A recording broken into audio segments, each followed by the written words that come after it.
Hello guys, balik na naman tayo sa ating video. Nung mga nakarang araw puro shorts at reels yung pinopost ko sa JLA Vlogs Official.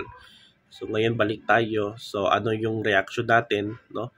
So yung topic natin ay tungkol sa kumakalat ngayon sa social media, trending ito at pinag-uusapan ito yung mga tinatawag na anak mayaman, yung mga sosyalera. Ito yung mga listahan na anak ng malaki at sikat na politiko sa Pilipinas, mga political dynasties, anak ng political dynasties, anak ng government official, at yung anak ng malalaking contractor sa Pilipinas. So yung pinakita ng presidente, yung 15, yung top 15 sa pinakamalaking contractor sa Pilipinas. Sila yung malaki ang tinanggap na pondo na para sana sa flood control projects. So alam naman natin itong Pilipinas, lagi itong dinadaan ng bagyo. So may mga probinsya diyan na talagang na lagi binabaha. So merong mga projects diyan na flood control. So meron namang ginagawa pero palpak, madaling masira. Tapos may mga projects diyan pero hindi naman natutuloy. So saan na kaya yung mga pondo at na sana may control na yung mga baha, So at hindi na grabe. So yan yung mga topic sa ilang linggo, itong flood control. So maraming investigasyon diyan sa Kongreso at sa Senado. So yun guys, yan yung mga listahan ng mga kumakalat sa social media, yung mga anak ng mga super rich na kids, So hindi ko na lang babanggitin yung mga kanilang pangalan. So yung iba diyan ay kilala niyo na kasi yung artista, naging artista. So yung iba diyan naging mga vlogger, mga lifestyle vlogger at influencer.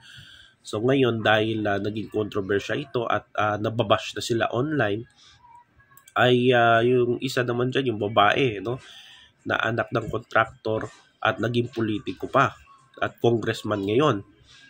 So itong babaeng ito ay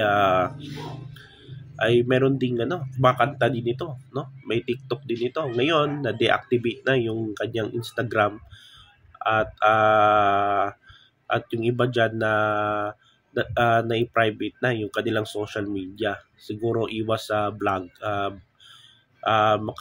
ng bashing sa mga tao dahil nasa mundo na tayo ng technology, mundo ng social media. So ito magkapatid yan na contractor, anak ng contractor. Yung isa naman magkapatid, nagulat nga ako So na-check ko yung kanilang magulang, yung father ata yun ay commissioner ng customs. Yung isa naman ay galing sa mga anak ng contractor at galing sa probinsya na laging binabaha, So yun yung mga listahan na yan. So di ko na lang babanggitin kasi delikado guys. So ako naman, anong reaction ko dito? So tayo naman gusto nating yumaman, Gusto nating guminhawa sa buhay. Syempre, kumakayod tayo sa araw-araw, para ma-survive, at maging guminhawa yung buhay. So yung yaman na gusto natin, yung dapat magdiskarte tayo sa buhay, At gagawin natin sa malinis na paraan, hindi sa kalokohan. So itong mga mga anak ng mayaman, yung iba vlogging nagba-vlog na may influencers pa, So doon pinapakita nila yung kanilang luho, yung kanilang mga alahas, mga bags na milyon-milyon ng halaga, yung mga damit, mga gowns, no? So, yun, karapatan nila yan mag-vlog. Kung ako nga sa sitwasyon na yan na sobrang yaman ko na, maging pribado na lang ako, no? Kaysa ipakita ko sa social media yung mga ganito, no? Yung mga mamahaling alahas, mga bags na Hermes, no? Mga kotse na Rolls-Royce, no? Mga Ferrari. So, kung ako niyan, halimbawa, maging pribado na lang ako, mag-enjoy na lang sa buhay at hindi ko na lang dadaanin sa social media, no? Kasi wala namang pakialam tao diyan, no? Sa mga ganito, no? Ang pakialam lang nila ay yung araw-araw nilang gawain sa buhay, no? Yung anong ulam namin ngayong araw na ito. So yan yung iniisip ng mga kababayan natin, no? So wala silang pakialam diyan sa mga ginagawa nila, no? So merong nga yung babaeng yun pinapakita yung kanilang travel, no?